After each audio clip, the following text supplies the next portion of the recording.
ဒီခွေးလေးဟာရေငတ်လို့တေလူနီးပါးဖြစ်နေပါတယ်မြစ်ကတော့သူ့ရဲ့ရှေ့တဲမှာတင်ရှိနေတာတောင်သူဟာရေ14တောင်မတောက်နိုင်ခဲ့ပါဘူးနှလုံးသားမရှိတဲ့သူဟာဖမ်းပြီးသူ့ကိုတင်းကျပ်စွာတန်ကြိုးခတ်ပိတ်လှောင်ထားခဲ့လို့ပါသူဟာလုံးဝလှုပ်ရှားလို့မရခဲ့ပါဘူးတနာစရာကောင်းတဲ့ခွေးလေးဟာငြိမ်သက်စွာနဲ့တေမင်းကိုပဲစောင့်နေခဲ့ရပါတယ်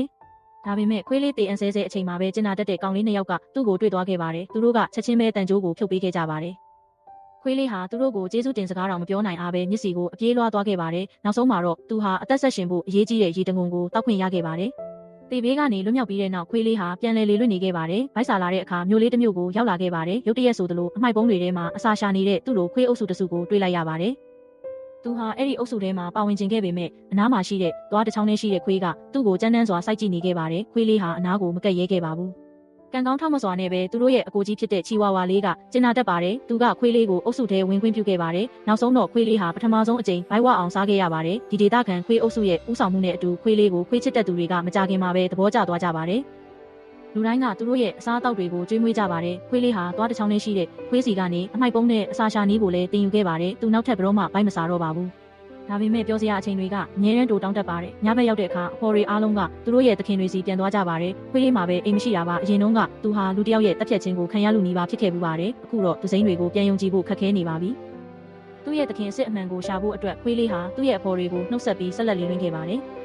ဒါပေမဲ့အိမ်ပြန်လန်းကထင်ထားတာထက်ပိုခက်ခဲခဲ့ပါတယ်။မသိလိုက်ပဲစောင်းရာသီနှစ်ခုတောင်ကုန်ဆုံးသွားခဲ့ပါပြီ။သူဟာဝေးလံခေါင်ဖျားတဲ့တောင်တန်းတွေထဲမှာတယောက်တည်းလေလွင့်နေတော့မှပဲအိမ်ပြန်လန်းကိုသူရှာမတွေ့နိုင်ခဲ့ပါဘူး။ကိုဆိုးတာကဝန်ပလီအုပ်စုတစုကဒီအသားတုံးလေးကိုစောင့်ကြည့်နေခဲ့တာပါ။သူတို့ကအဝေးကနေနောက်ယောင်ခံလိုက်နေခဲ့ကြပါတယ်။ခွေးလေးဟာအနေရကတလန်းချင်းနီးကပ်လာတာကိုခံစားမိနေပါတယ်။သူဟာရင်ထဲမှာအယမ်းကြောက်နေခဲ့ပါတယ်။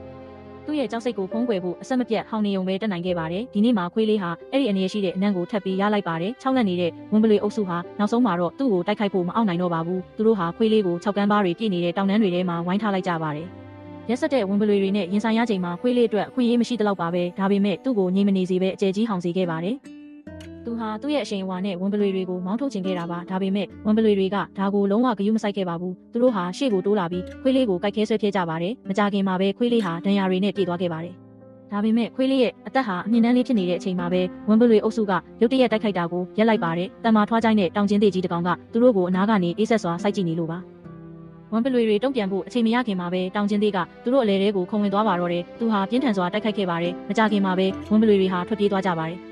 အဲ့ဒီနောက်မှာတော့ခွေးလေးဟာဒီတောင်ကျင်းသေးကသူ့အရင်ကမွေးမြူခဲ့တဲ့ကြောင်လေးဖြစ်နေတာကိုသိလိုက်ရပါတယ်။သူဟာကြောင်ကြီးတစ်ကောင်အဖြစ်ကြီးပြင်းလာခဲ့တာပါ။သူတို့ဟာပါချင်းချင်းရင်းနှီးစွာထိကပ်လိုက်ကြပါတယ်။အပြန်အလှန်ပုတ်တက်နေကြပါတယ်။သူတို့ရဲ့မျက်နှာအမူအရာတွေကတအူးကိုတအူးဂရုစိုက်မှုနဲ့လမ်းဆုံးမှုကိုပြသနေပါတယ်။ပြီးတာနဲ့တောင်ကျင်းသေးကအမေခွေးလေးရဲ့ဒဏ်ရာတွေကိုဂရုတစိုက်လျက်ပေးပါတယ်။သူ့ရဲ့မျက်လုံးတွေကအမေအတွက်စိတ်မကောင်းခြင်းတွေနဲ့ပြည့်နေပါတယ်။တောင်ကျင်းသေးရဲ့အကာအကွယ်အောက်မှာခွေးလေးဟာတောထဲကအနေအရေတွေကိုမကြောက်တော့ပါဘူးအစားအသောက်အတွက်လည်းပူစရာမလိုတော့ပါဘူးဒါပေမဲ့ခွေးလေးဟာတောထဲမှာနေရမယ့်သူမဟုတ်ပါဘူးဘာလို့လဲဆိုတော့သခင်ဖြစ်သူပေါ်ထားရှိတဲ့ဂတိကသူ့နှလုံးသားထဲမှာနက်နက်ရှိုင်းရှိုင်းရှိနေလို့ပါသူ့ရဲ့ခိုင်မာတဲ့ယုံကြည်ချက်ကသူ့ကိုအိမ်ပြန်ရမယ်လို့ပြောနေပါတယ်